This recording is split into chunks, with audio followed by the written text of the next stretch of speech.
Por varios años se ha luchado en contra de construcciones de grupos inmobiliarios que han mostrado poco interés en el patrimonio o en el bienestar de los vecinos.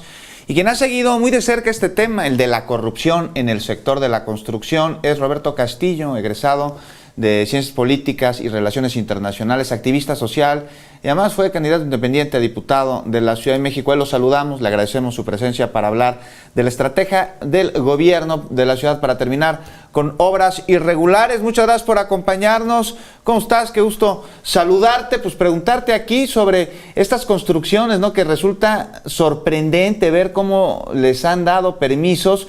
Son construcciones que se llevan a cabo en lugares en los que o no hay agua o hay poco agua, en la que no hay vialidad, en la que no hay servicios, pero además en la de Vigrán estamos viendo que además pues también atenta contra el patrimonio, no solo de los mexicanos, sino de la humanidad. ¿De dónde viene toda esta corruptela y dónde ves tú que esté yendo con la nueva administración? Porque todavía quieren pleito, a pesar de que se dice que se va a demoler. Sí, ya sé. ¿Qué tal? Muy buenas noches, Juan. Azul, un saludo. Gracias por la invitación a participar en su espacio. Un saludo a toda la gente que nos está viendo. Y pues sí, como lo mencionas, creo que es una noticia muy importante para la ciudad ahorita que se pueda dar. Es una buena noticia en varios sentidos. Primero, que se eche para atrás y se ordene la demolición de una construcción que no contaba con los permisos, que vaya, incluso atentaba, como tú lo mencionas, contra la Declaratoria de Patrimonio Cultural de la Humanidad de Ciudad Universitaria. Pero no solamente eso, sino que también se eche para atrás una construcción que no que forma parte de una forma de ver la ciudad en beneficio de unos cuantos, en beneficio de las personas más ricas de la ciudad y no necesariamente a favor de las comunidades que, como tú dices, se enfrentan a situaciones de carencia de agua, de también problemas de tráfico que llevaba el edificio y además el problema en sí mismo, que es la corrupción, ¿no? Que ya no se siga permitiendo que construcciones corruptas que no cumplen con los permisos mínimos para poder operar, antes se les permitiera. Hoy es muy bueno saber que contamos con una Procuraduría Ambiental y Ordenamiento Territorial que lucha de forma directa en contra de esto, ¿no? Entonces creo que es una muy buena noticia en varios sentidos. Oye, pero esto significaría, o sea, lo que planteas es muy cierto, pero entonces es monumental el reto, digamos, porque no es el único edificio. Lo que estábamos viendo justamente hace rato fue la cantidad o la proliferación de este tipo de desarrollos en la ciudad en los últimos, por lo menos, o sea, 6 años, pero pues 12. 12, ¿no? Fácil. Sí. Que implica todas estas cosas. Veíamos que muy poca gente podría acceder a un departamento de esos, pero además desarrollos verticales que jalan un montón de agua en lugares donde no hay agua de por sí. O sea, unas implicaciones muy, muy, muy severas, pero donde digamos que esa clase de mancha urbana ha crecido un montón y para echarla para atrás, pues es un reto enorme.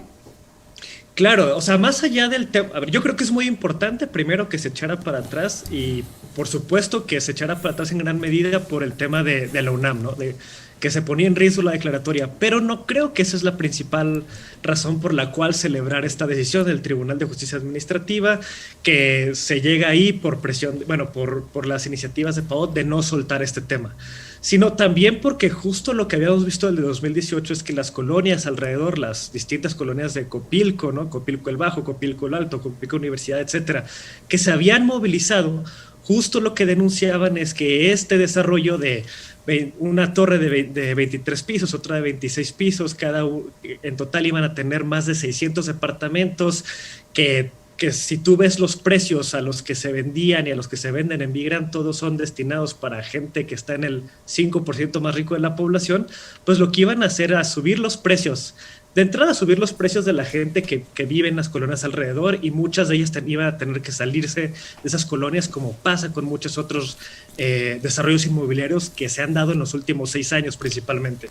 Y luego, por otra parte, la presión hídrica a la que iban a someter, es decir, dejan sin agua las colonias, tienen que hacer tienen que modificar la infraestructura, jalar más agua del manto freático, y eso lo que termina generando es que haya menos agua en general en la Ciudad de México. Entonces, es una gran decisión en muchos sentidos y deberíamos seguir viendo que esto pase con muchas otras construcciones que tal vez está de más decirlo, pero Vigrand es una empresa enorme que como estos tiene muchos otros desarrollos inmobiliarios y como Vigrand hay otras más, ¿no? Que hay que estar al pendiente de ellas y qué bueno que el gobierno no esté quitando el dedo del renglón en ese sentido. Claro, Roberto, bueno, ahí está la demolición, pero para que no haya demoliciones, sino que de plano no se den permisos o no se permita que comiencen a construir bajo estas condiciones en lugares en los que pues la ley no lo permite. ¿Cuál es el reto de la autoridad? ¿Cuál es el reto del gobierno de la Ciudad de México? No llegar hasta estas instancias, pararlo de seco. Pues que no haya corrupción de entrada, y creo que eso es el camino apropiado que se está siguiendo en este caso y que se tiene que seguir continuando. ¿Lo ves? Los permisos que tenía Vigrand, que alegaba tener al inicio, fueron porque la CEDUBI del sexenio anterior se los dio en cierto momento, luego entró por un juicio promovido por la PAOT, se le quitan los permisos porque no cumplía con todos los requisitos necesarios para poder construir y para poder tener ese permiso. Ni siquiera contaba con el aval del INBA, que era necesario por ser un patrimonio cultural de la humanidad, y en ese sentido hay que seguir así, no ser tolerantes, no tolerar la corrupción, y menos en el sector inmobiliario que tantas consecuencias negativas tiene cuando no se hace bien, ¿no?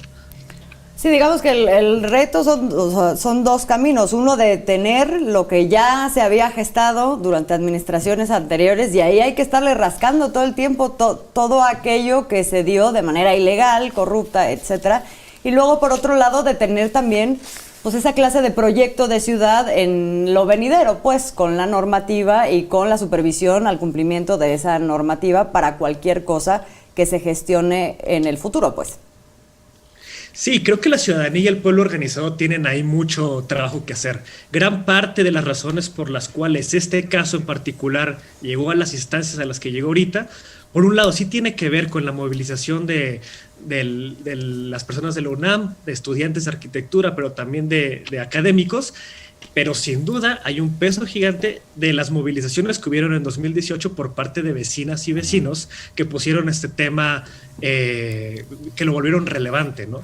Y que luego también se retoman las demandas. Una de las campañas, una de las promesas de campaña del actual jefe de gobierno tuvo que ver con hacer frente al cártel inmobiliario. Y en ese sentido hay que seguir ahí y no quitar el dedo del renglón. Obviamente muy hay retos, ¿no? Presupuestales, etcétera, pero este es un paso que al menos siente un ejemplo muy importante. Claro. Roberto, pues muchísimas gracias por habernos acompañado. Ya te esperaremos en otra ocasión. Hay que hablar de Mítica, que ahí sigue y que va a tener un impacto enorme en el pueblo de Joco. Pero antes, te mandamos un abrazo. Muchísimas gracias. Un abrazo de vuelta y que tengan muy buena noche.